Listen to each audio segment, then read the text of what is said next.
अस्सलाम वालेकुम class, how are you everyone and welcome to Baltistan education channel.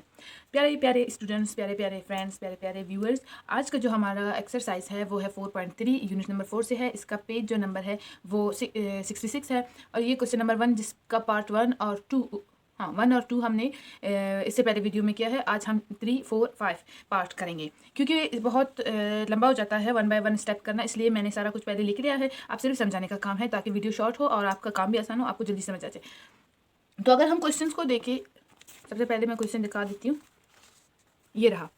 अगर हम क्वेश्चन को देखते हैं पार्ट 3 का, तो इसमें जो कॉस्ट प्राइस है वो अननोन है और जो प्रॉफिट परसेंटेज है वो भी अननोन है। अब हमें जो गिवन है वो है सेलिंग प्राइस और प्रॉफिट। अब सेलिंग प्राइस और प्रॉफिट से हमें फाइंड आउट करना है प्रॉफिट परसेंटेज और कॉस्ट प्राइस। अब क्योंकि हमने जब भी कहा था कि विदाउट कॉस्ट प्राइस हम कभी भी परसेंटेज नहीं निकाल सकते, प्रॉफिट हमें पता नहीं चल सकता। अब यहाँ पे तो प्रॉफिट पता है, कॉस्ट प्राइस पता करना है कि आखिर कॉस्ट प्राइस क्या हुआ और हमें प्रॉफिट परसेंटेज पता करना है। तो इसके लिए सबसे पहले जो प्रॉफिट और लॉस के दो हमने फार्मूलेस पढ़े थे, उनमें से प्रॉफिट का फार्मूला पुट करेंगे।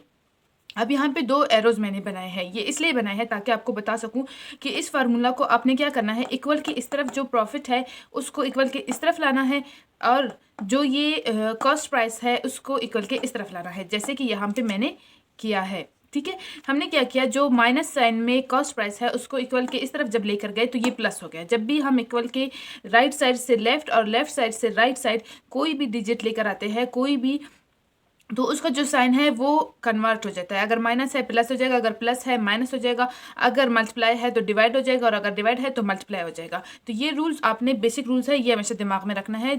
ये आपको जब भी आप मैथ से क्वेश्चन करेंगे ज़िंदगी में कहीं भी कभी भी ये रूल आपको काम आएगा। तो अब क्या है, हमने जब कॉस्ट प्राइस को इस तरफ लेकर आए तो हमें पता चला कि cost price is equal to selling price minus profit. अब हमें सेलिंग प्राइस और प्रॉफिट दोनों गिवन है। हमने क्या किया, वैल्यूज पुट की, जब माइनस किया तो हमारे पास ये आंसर आया। आप ये कैलकुलेट करके देख भी सकते हैं कि ये आंसर ट्रू है। और ये इस एरो का मतलब है आपने कॉस्ट प्राइस की जो खाली जगह थी उसको इस नंबर से फिल करना है। ठीक है, ये वहाँ पे लिखना है जहाँ पे हमें जो अनफिल्ड बॉक्स दिया गया था। उसके बाद उन्होंने कहा प्रॉफिट परसेंटेज मालूम करें। प्रॉफिट परसेंटेज के लिए हमने प्रॉफिट परसेंटेज का फार्मूला लिखा है, जहाँ पे प्रॉफिट परसेंटेज को मैंने पी परसेंटेज, प्रॉफिट को पी और जो कॉस्ट प्राइस है उसको सी पी से डिनोट किया है और मल्टीप्लाई बाय 100 है। इसमें जब वैल्यूज पुट किए मैंने प्रॉफिट का, कॉस्ट प्राइस का और मल्टीप्लाई किया 100 से, तो सबसे पहले मैंने 790 को मल्टीप्लाई किया 100 से तो 9,000 आया हमारे पास, जिसका कैलकुलेशन ये है जो आप देख सकते हैं कि कैसे हुआ। फिर हमने इसको डिवाइड करना है 10,210 पे, जो मैंने यहाँ पे किया है। पहले मैंने 10,000 को 7 से मल्टीप्लाई किया तो ये आया। जब ये आया तो नीचे हमारे पास क्या बचा था, 0357। ये जो जीरो है जिसको मैंने हर जगह एरो से शो किया है, ये फिर हम पॉइंट लगा के यहाँ पे जो जीरो बढ़ाते हैं ये वही वाला जीरो है। इसलिए बढ़ाया क्योंकि ये 7,000 है, जबकि हमें 10,000 में रकम चाहिए ताकि हम उसको 10,000 से सॉल्व कर सके। तो हमारे पास फिर 7,000 से 75,300 हो गया, जिसको हमने 10,000 को 7 से मल्टीप्लाई किया तो ये हमारे पास डिजिट आया और इससे हमने इसको माइनस किया तो हमारे पास 3,830 आया। इसमें हमने क्योंकि यहाँ पे हमने डॉट लगाया था उसकी वजह से यहाँ पे हम ज़ीरो बढ़ा सकते हैं, इशारिया लगा के यहाँ पे ज़ीरो बढ़ाया जा सकता है। तो ज़ीरो बढ़ाया हमने, ये 38,300 हो गया। फिर से इसको 3 से मल्टीप्लाई किया और हमारे पास ये आंसर आया, जिसको हमने इससे माइनस किया तो हमारे पास 7,670 आया। ये जो ज़ीरो मैंने एरो से अगेन एरो लगा के जिनको मैंने हाईलाइट किया है, ये इस डॉट के बाद मैंने खुद पुट किया है, जो आमतौर पर जब भी हम डिवाइड का क्वेश्चन करते हैं तो डॉट के बाद जीरोस पुट कर सकते हैं, ये वही वाले जीरोस है। तो जब मैंने पुट किया तो ये हो गया अगेन 76,700, जिसको हमने फिर से 7 से मल्टीप्लाई करके सॉल्व किया तो हमारे पास 5,230 आया।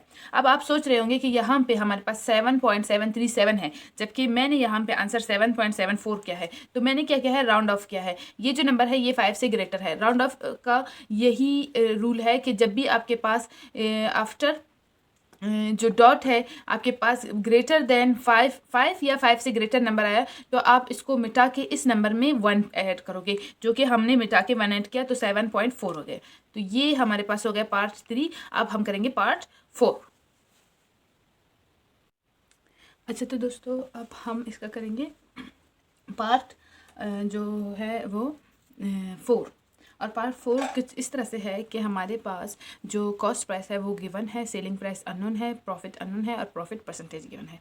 तो अब हम क्या करेंगे, जो हमारे पास कॉस्ट प्राइस गिवन है उसका 25% मालूम करेंगे। और उसका प्रोसेस ये है कि कॉस्ट प्राइस मल्टीप्लाई बाय 25, क्योंकि 25% मालूम करना है इसलिए मल्टीप्लाई बाय 25। जितना परसेंट मालूम करना है उस नंबर से हमें मल्टीप्लाई करना है और फिर डिवाइड बाय 100। तो हमें इस नंबर का 3000 का 25 मिल जाएगा कि कितना होगा, और जो हमें मिला 750 है।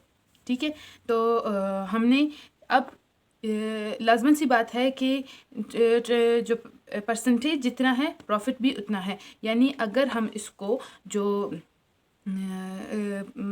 प्रॉफिट होता है उसी वो हमेशा कॉस्ट प्राइस से निकलता है। तो कॉस्ट प्राइस को हमने जो उसका 25% का था वो पता किया कि इस कॉस्ट प्राइस में 25% कितना था। तो हमें पता चला वो था 750, जिसको हमने यहाँ पे लिखना है। जो बुक में खाली जगह दी गई है वहाँ पे आपने फिल करना है। फिर उसके बाद हमें पता करना था सेलिंग प्राइस। तो सेलिंग प्राइस कैसे पता चलेगा, हमने जो कॉस्ट प्राइस है उसमें प्लस करना है, जो हमें प्राइस मिला है उसको हमें पता चल जाएगा सेलिंग प्राइस। हमने प्लस किया और ये हमें मिल गया। जो कैलकुलेशंस है यहाँ के वो मैंने यहाँ पे लिख लिए हैं। आपको जो बाकी इसमें कोई मुश्किल नहीं है। आपने क्या करना है, सेलिंग प्राइस पे शायद कोई स्टूडेंट एक दो कंफ्यूज हो जाए, उनको मैं बता दूं कि आप हमेशा देखो कोई चीज़ आप ख़रीदते हो और उस सेलिंग प्राइस में अगर प्रॉफिट हुआ है, जैसे यहाँ पे तो प्रॉफिट है क्योंकि वो बता भी रहे, तो लाजमन सी बात है कुछ एक्स्ट्रा होगा जो आपको मिलेगा। थोड़ा सा ज़्यादा करके आप उसकी कीमत बढ़ा के बेचेंगे, जो ज़्यादा पैसा है आपके कॉस्ट प्राइस से वो आपका प्रॉफिट है। तो वो बोल रहे 25% है। हमने इस कॉस्ट प्राइस से 25% प्रॉफिट हासिल किया है, यानी इसकी 25% जितना होता है उतना हमें फ़ायदा हुआ है। तो वो हमने पता किया, तो हमें पता चला ये है तो प्रॉफिट है, तो हमने लिख लिया। अब लाजम सी बात है, सेलिंग प्राइस क्या इंक्लूड करता है, वो यही इंक्लूड करता है कॉस्ट प्राइस प्लस आपका जो प्रॉफिट है वो सेलिंग प्राइस होता है। उस यानी जिस पे आपने ख़रीदा है प्लस जितना आपको फ़ायदा हुआ है वो आपका सेलिंग प्राइस है। तो फिर क्या हुआ, हमें पता चल गया कि हमारा सेलिंग प्राइस क्या है। अब हम इसका करेंगे पार्ट 5। अच्छा तो दोस्तों ये है लास्ट पार्ट, और इसी पार्ट के साथ क्वेश्चन नंबर 1 जो है वो फिनिश हो जाएगा।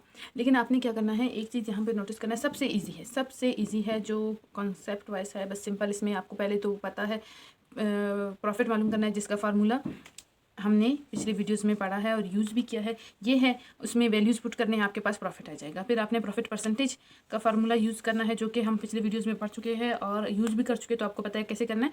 उसमें आपने वैल्यूज़ पुट करनी है प्रॉफिट की, जो कॉस्ट प्राइस है, और उनको मल्टीप्लाई करना है 100 से, जो हमने किया मल्टीप्लाई किया प्रॉफिट को 100 से, तो ये हमारे पास आंसर है। ये पॉइंट के बाद 00 है, इसलिए मैंने यहाँ पे नहीं लिखा, लिखने की ज़रूरत नहीं है। और फिर उसको डिवाइड करना है 94.25 पे, जो मैंने किया, और आंसर कुछ इस तरह से है। अब यहाँ पे जब मैंने बुक के पीछे जो आंसर है वो देखे, तो वो लिखा है 25.73, जबकि मैंने मैन्युअली किया तो 3 नहीं आ रहा है। और साथ ही साथ कैलकुलेटर पे भी करके मैंने देखा, जो नहीं आ रहा है। और यहाँ पे मैं आपको दिखा देती हूँ, ठीक है,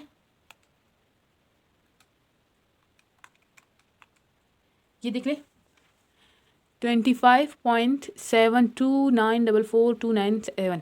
अब अगर आप कैलकुलेटर पे करते हो तो आपके पास ये 9 आएगा, जिसको जो 5 से ग्रेटर है राउंड ऑफ करोगे तो ये 2 क्या हो जाएगा, 3 हो जाएगा।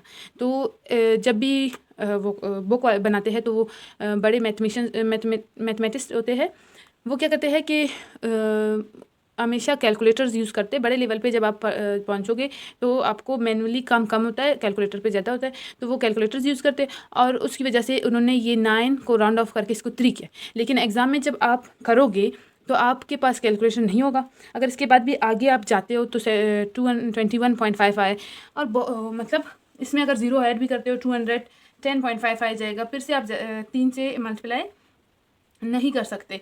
तो एक तरह से मैनुअली अगर आप करोगे तो काफ़ी लंबा जाएगा, उसके बाद जाके आपके पास वो आंसर आएगा जो जिसमें 3 है। लेकिन ये 7.2 भी दुरुस्त है, क्योंकि हमेशा आप का जो 25%, ये परसेंटेज में साइन लिखना भूल जाती हूँ, अगर पिछले क्वेश्चन में भूल नहीं हूँ वो आपने लिख लेना है।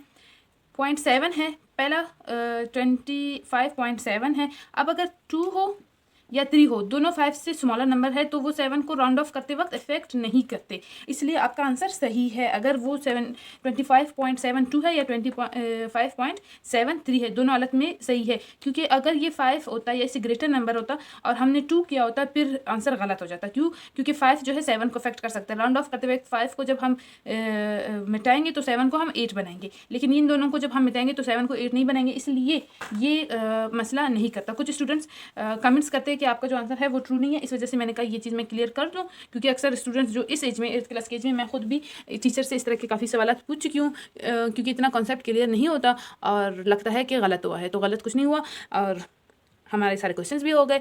उम्मीद करती हूँ नेक्स्ट क्वेश्चन जो है सॉल्व करने से पहले आपने ये सारा कुछ प्रैक्टिस किया होगा, और तब हम जब वो सॉल्व कर रहे होंगे तो आपके लिए समझना आसान होगा। मिलूंगी नेक्स्ट वीडियो में, अपना बहुत ख्याल रखें, अल्लाह हाफिज़।